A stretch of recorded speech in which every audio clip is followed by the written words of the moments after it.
दोस्तों आज हम आपको सुनहरे अखरोट की कहानी सुनाने जा रहे हैं, इसलिए आप हमारी वीडियो के एंड तक बने रहिए। चलिए आज की कहानी हम शुरू करते हैं। बहुत दिनों की बात है, किसी गांव में एक लोहार और उसकी पत्नी रहते थे। उन्हें धन दौलत किसी चीज की कमी नहीं थी, सिर्फ दुख यह था कि उनकी कोई संतान नहीं थी। एक रात लोहार की पत्नी ने सपना देखा। उसे एक घने जंगल में एक पेड़ दिखाई दिया, जिसकी टहनी फल के बोझ से झुकी हुई थी। इस टहनी पर एक बड़ा सा सुनहरा अखरोट लटक रहा था। जब वह यह सपना बराबर 3 रात तक देखती रही, तब उसने अपने पति से कहा, तुम जंगल में जाओ और मुझे वह सुनहरा अखरोट ला दो। लोहार को इस बात का विश्वास तो नहीं आया, पर वह चल पड़ा। चलते चलते आखिर वह एक घने जंगल में के बीच जा पहुंचा। वहां उसे वही पेड़ नजर आया जिसकी टहनी झुकी हुई थी और उस पर सुनहरा अखरोट लटक रहा था। ज्यों ही उसने हाथ बढ़ाकर टहनी से अखरोट तोड़ा, पास से एक गिलहरी क्रोध में भरकर बोल उठी, तुम्हें यह अखरोट तोड़ने का साहस कैसे किया? वह गिलहरी कोई साधारण गिलहरी नहीं थी। उसके बाल बर्फ की तरह सफेद थे और गले में सुनहरे अखरोटों की माला थी। जंगल की महारानी, आप मुझसे नाराज मत हो। लोहार ने गिलहरी से कहा, मुझे मालूम नहीं था कि इसे तोड़ने की मनाही है। मैं इसे अपनी बीमार बीवी को दूंगा। गिलहरी बोली, तुमने सच बात कह दी, इसलिए मैं तुम्हें यह अखरोट उपहार देती हूँ। अपनी पत्नी से कहना कि इसका गूदा खाकर इसका खोल रख ले। तुम्हारे घर 2 जुड़वा लड़की होंगी, जिनकी उम्र 20 साल हो जाए तो उन्हें आधा आधा खोल दे देना। वे दोनों जंगल में चले आए और जहाँ पेड़ पर हुदहुद की ठक ठक सुने, वहां यह खोल धरती पर फेंक दें। तब उन दोनों के भाग्य का निर्णय हो जाएगा। सफेद गिलहरी ने जैसा कहा था वैसा ही हुआ। लोहार पत्नी के जुड़वा लड़के हुए, लेकिन दोनों रंग रूप में एक दूसरे से काफी भिन्न थे। एक लड़की की आंख गहरी स्याह थी, जबकि दूसरे की भूरी थी। धीरे धीरे दोनों जवान हो गए।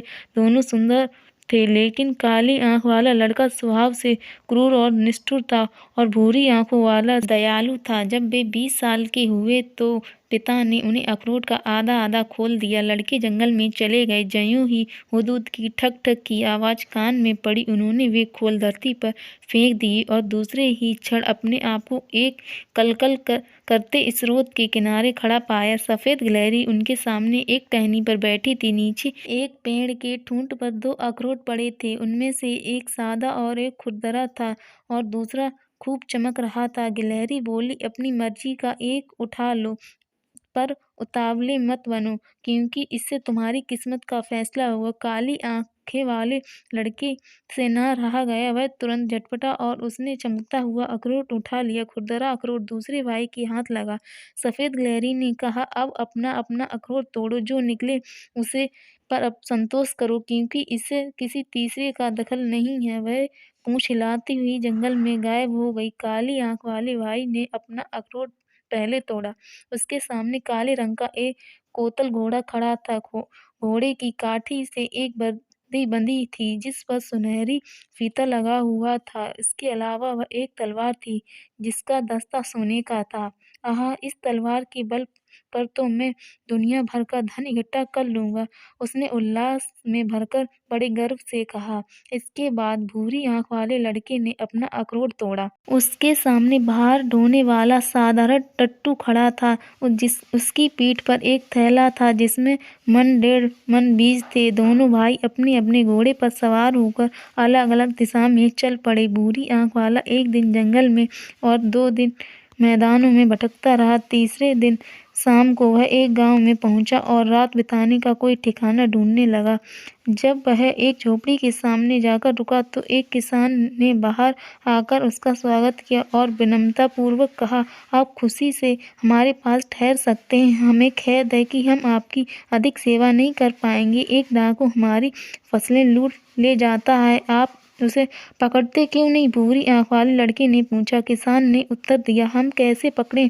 वह आदमी नहीं है, वह तो गर्म हवा है जो फसलें झुलसा देती है। वह अपना बीज का थैला सिरहाने रखकर किसान के आंगन में लेट गया। उसे यूं महसूस हुआ कि बीज हिल रहे हैं। हमें बो दो, हमें बो दो। थैले में से आवाज आई, हम ऐसी घनी दीवार बना देंगे जो गर्म हवा को खेतों में आने से रोक देगी। अगले दिन लड़के ने किसान से कहा, क्या मैं आपके साथ रह सकता हूँ? शायद हम दोनों गर्म हवा को रोकने में सफल हो जाएं। किसान का यह प्रस्ताव सुनकर बहुत खुश हुआ और वे दोनों एक साथ रहने लगे। अब पूरी आंखों वाले नौजवान को वहाँ रहते साल 2 साल नहीं, बस 20 साल बीत गए। यहाँ तक कि उसके सिर के बाल सफ़ेद हो गए।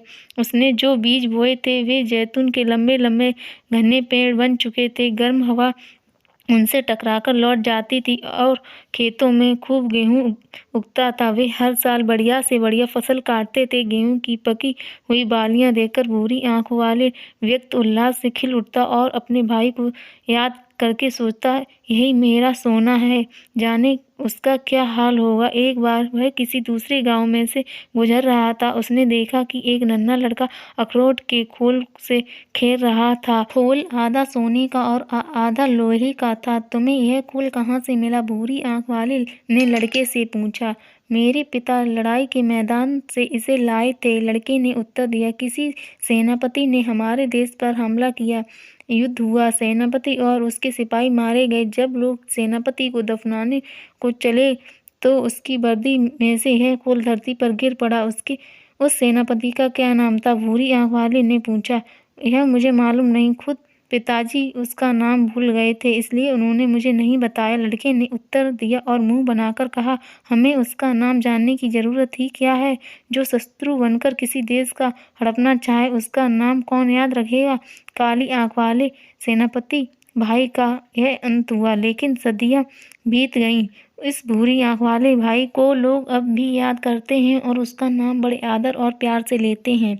दोस्तों, अगर आपको हमारी कहानी अच्छी लगी हो तो वीडियो को लाइक एंड चैनल को सब्सक्राइब कीजिए। मिलते हैं अगली वीडियो में।